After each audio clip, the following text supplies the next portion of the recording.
Assalamualaikum warahmatullahi wabarakatuh. Salam jumpa di channel belajar yaitu Stasiun Online 12. Bertemu lagi bersama saya Dedi Endianto P. Pada konten kali ini saya akan memberikan materi dasar tentang pengenalan dasar SQL untuk query tambah data pada tabel. Untuk lebih jelasnya, kita langsung saja ke pembahasan. Sebelumnya, kita telah membahas cara instalasi XAMPP MySQL Server. Kemudian, membuat database baru dan menghapus database baru dengan menggunakan PHP MyAdmin. Sekarang kita akan melakukan tambah data MySQL dengan query SQL pada PHP MyAdmin. Namun sebelumnya kita harus menjalankan dahulu XAMPP servernya. Double klik pada desktop icon XAMPP control panel, kemudian akan tampil jendela seperti ini, dan selanjutnya perhatikan pada modul Apache dan MySQL. Pastikan modul Apache dan MySQL berwarna hijau serta portnya keluar. Untuk Apache 80,443 dan untuk MySQL adalah 3306. Kemudian klik minimize. Selanjutnya kita akan membuat basis data terlebih dahulu dan tabelnya. Perhatikan cara pembuatan basis data dan pembuatan tabelnya. Pertama, jalankan dahulu browser Google Chrome atau Mozilla Firefox. Lalu ketikkan alamat localhost php myadmin. Kemudian tekan enter. Kita akan diarahkan ke halaman PHP MyAdmin di mana kita akan membuat sebuah database baru dan tabelnya. Klik New, beri nama tabel Belajar SQL. Kemudian buat. Selanjutnya, kita akan membuat sebuah tabel. Untuk konsep tabelnya saya sudah sediakan melalui Microsoft Word seperti ini. Di sini ada nama tabel dengan nama tabel pengguna.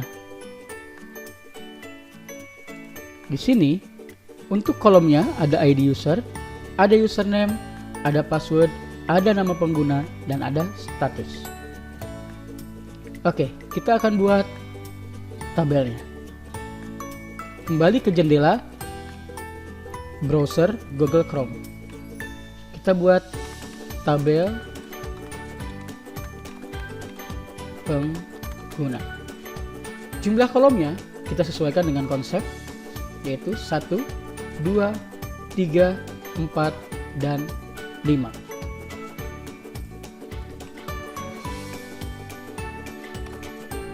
Kemudian kirim. Di sini kita akan membuat struktur tabelnya. Yang pertama adalah sesuaikan dengan konsep. Di kolom pertama, kita akan buat ID user, kolom kedua, username, kolom ketiga, password, kolom keempat, nama user, dan kolom kelima adalah status. Untuk ID user, kita ketik di sini ID user. Tipe datanya kita gunakan integer. Panjangnya, defaultnya itu 11. Kemudian checklist auto increment dan jadikan primary key, kemudian kirim. Oke, selanjutnya adalah username. Selanjutnya, karena username itu bisa mengandung nama atau huruf dan karakter, dan number, maka di sini kita rubah dengan varchar sehingga nanti karakter yang diinput bisa berupa huruf dan angka.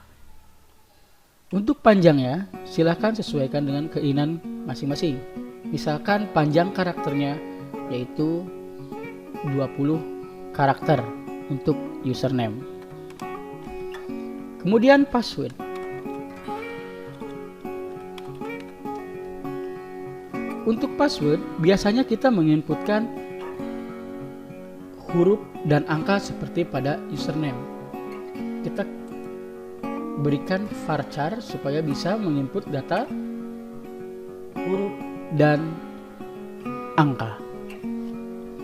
Panjang karakternya biasanya 16. Kita panjangkan karena nanti kita akan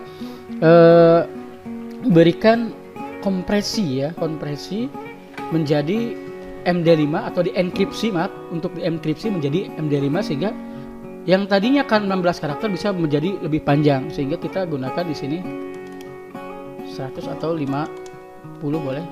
Untuk ini kita gunakan 100 karena nanti akan enkripsi data dari varchar ke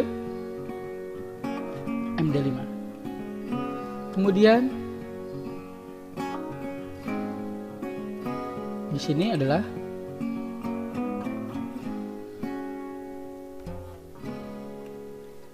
nama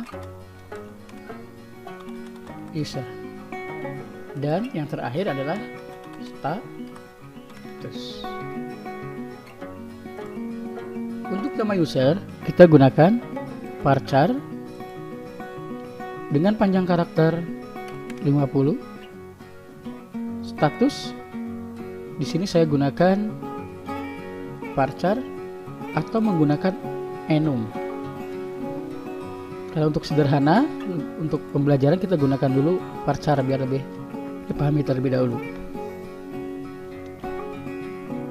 Di sini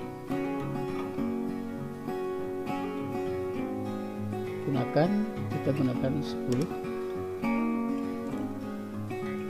Selanjutnya simpan. Setelah berhasil membuat tabel seperti ini, selanjutnya kita akan melakukan query untuk tambah data pada tabel tersebut. Perhatikan cara memasukkan atau query untuk menambah data pada tabel pengguna. Klik SQL, kemudian kita akan ketik di sini. Kita menggunakan insert. Dikarenakan ID user berupa auto increment itu merupakan sebuah input data otomatis ketika kolom yang lain dikasih atau diberi sebuah data. Jadi nanti akan secara otomatis menambah data pada ID user. Oke, kita coba. Pertama, query yang digunakan untuk menambah data yaitu insert into, kemudian nama tabel, kita menggunakan tabel pengguna, kemudian set, ya, supaya lebih teliti.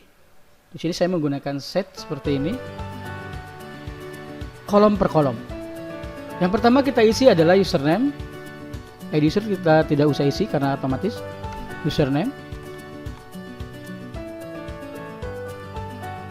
misal username-nya adalah latihan SQL. Jangan lupa koma. Kemudian password sama dengan tanda kutip. Di sini saya tidak akan melakukan enkripsi terlebih dahulu karena fokus kita ya di sini yaitu untuk menambah data saja dulu. Misalkan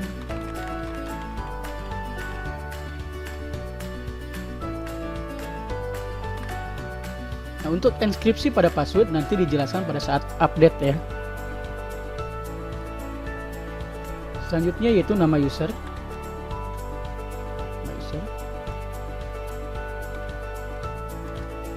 Misal di sini nama saya.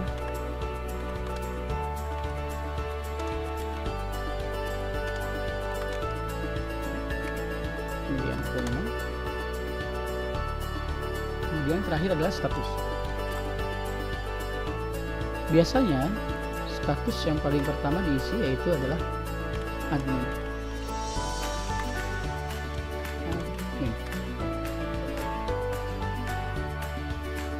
Jika semua query sudah diisi, selanjutnya kita tinggal tekan tombol kirim. Nah, jika berhasil, maka akan keluar notifikasi seperti ini dengan checklist satu baris ditambahkan. Kita lihat. Nah, sini sudah ada. Kita berhasil memasukkan data-data yang kita input tadi. Username, password, nama user, kemudian admin. Dan ID user ini secara otomatis akan diisi. Oke. Mungkin sekian materi kali ini, kita sambung lagi di materi berikutnya. Terima kasih telah menonton. Jangan lupa subscribe, like, dan share video ini. Bye-bye.